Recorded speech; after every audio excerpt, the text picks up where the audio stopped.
So at the time of this particular recording of this shot, this part is coming to you from the future after a good chunk of the video's already been edited. I've received an email from Larp Box saying that due to the plague that's running rampant throughout our nation, the Larp Box has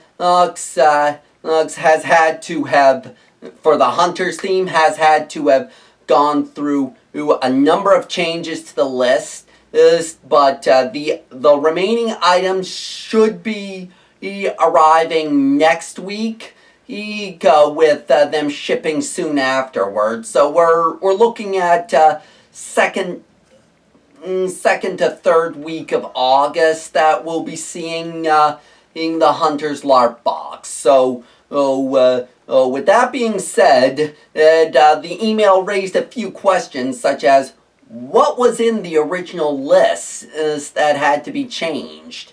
If Larp Box is watching this, I would love to hear an answer about that so I can better write the script for that video.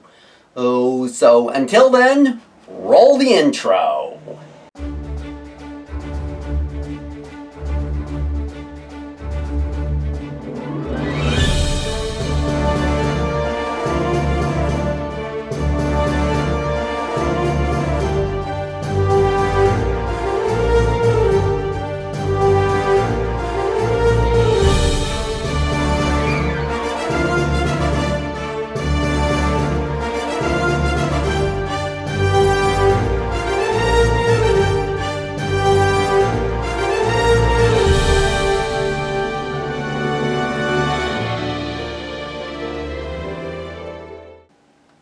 Greetings, fellow adventurers. Fred here, and welcome to Larp Saga.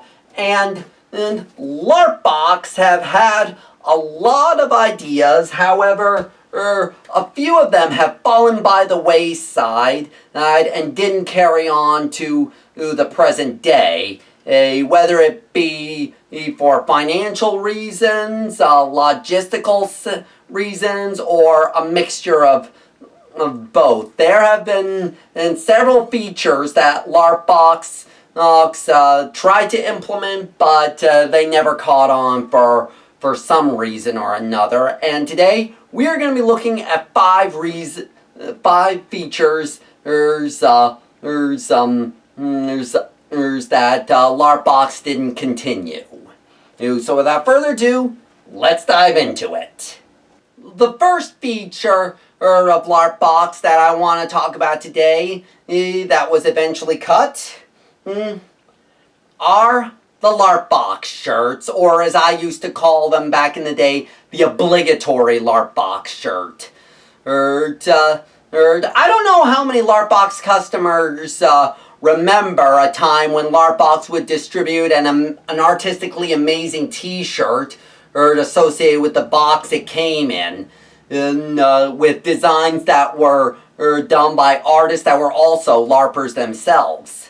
The last design on t-shirts that I remember was the Sorcerer's Larp Box, which also included a sticker with the same design, but after that, no more t-shirts.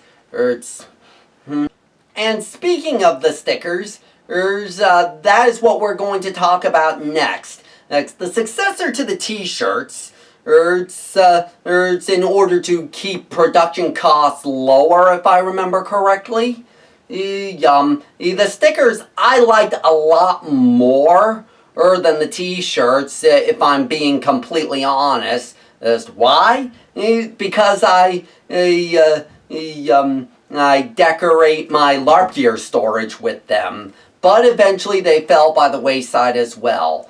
But if they carried on with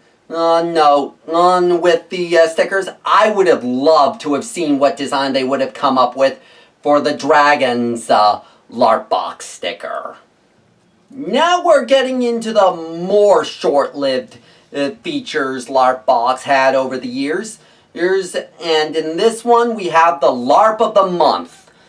This is by far the shortest feature Larp Box ever had. in the form of these postcards that would showcase a LARP that had to do with the contents of the box. I was only able to get 2 boxes with this feature, or the first ever Beginning the Adventure or Larp Box, and whose monthly LARP was good old Beacoline, and the second was from the 4th Larp Box, which was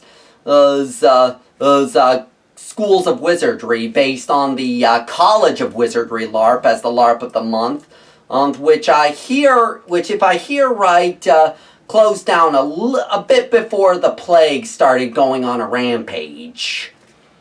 Another short-lived feature that I feel doesn't get enough recognition as it should is the brainchild of Bart's wife, Chrissy, who came up with the idea that would become Larpbox Essentials, a choice selection of items for LARPs focused on making the LARP camping experience more comfortable for the person. And I still have some of the items that were featured in these Larpbox Essentials bags, like the earplugs and the all-weather notepad and the like. And to any of the Larpbox crew that may be watching this, you should seriously consider making Larpbox Essentials its own box. I may not know what the logistics of such an endeavor would be, but I feel Chrissy's idea is worth revisiting in a box of its own right.